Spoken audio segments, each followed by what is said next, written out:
paraît que les 2 policiers qui ont tiré sur l'étranger sont en congé de maladie, des acouphènes, peut-être même une méchante migraine, ont été occasionnés par cette mort soudaine.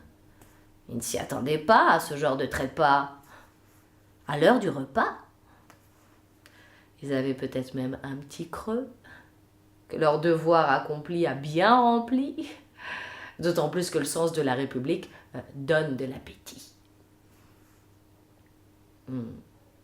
À part une langue de vipère, qui oserait leur jeter la pierre? Les dés sont jetés. On n'a plus aucune chance de tirer les choses au clair. On ne peut pas réécrire la prose en vers, probablement à cause de l'atmosphère, un peu délétère. L'air est devenu irrespirable depuis le vendredi 13. Les forces de l'ordre cherchent désespérément les forces du désordre. Et elles les trouvent, même là où elles ne s'y trouvent pas. Alors, à la goutte d'or, est-ce qu'elles y étaient ou pas? Non, je ne fais pas semblant de croire que dans cette histoire tout le monde a fait semblant, mais il leur a semblé, seulement semblé, que l'étranger allait tout faire sauter. Et ils n'ont pas hésité à le cribler de balles réelles. Et ils ont été presque aussitôt félicités par la hiérarchie, qui s'apparente à une monarchie qui agit et réagit à la place du peuple. Mais le peuple, on le sait, ne peut s'empêcher de remuer le couteau dans la plaie, de chercher à savoir si la viande est bien hachée, savoir pourquoi on a débouché sur une petite boucherie. Enfin, je veux dire, une tragédie. Pour qui? Eh bien, pour un cœur libre, pour une âme sensible, pour une conscience incorruptible. J'ai envie, moi, de réécrire l'étranger de Camus, pour reconfigurer le sens de l'absurde, le rendre plus pathétique, en exigeant de la République d'aller plus vite que la musique, faire du boulez avec tous les boulets, éliminer toutes les notes de trop, toutes celles qui sonnent faux.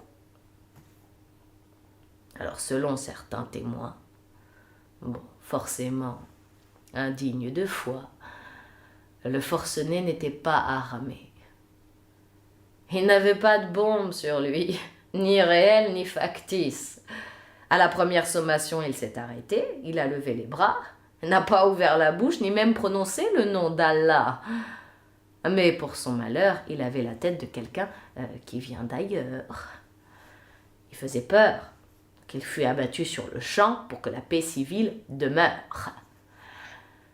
Pour faire encore plus court, on va dire qu'il s'est donné la mort en se présentant à un commissariat de police sans y avoir été convié, comme un vulgaire intrus.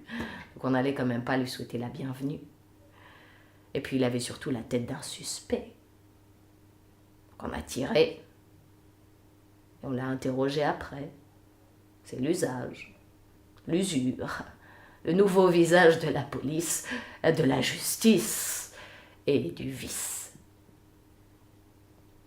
La mère de cet agneau qu'on a pris pour un loup, apparaît-il témoigner pour laver son fils de tout soupçon en disant qu'on a assassiné son fils alors qu'il n'avait pas l'ombre d'une mauvaise intention.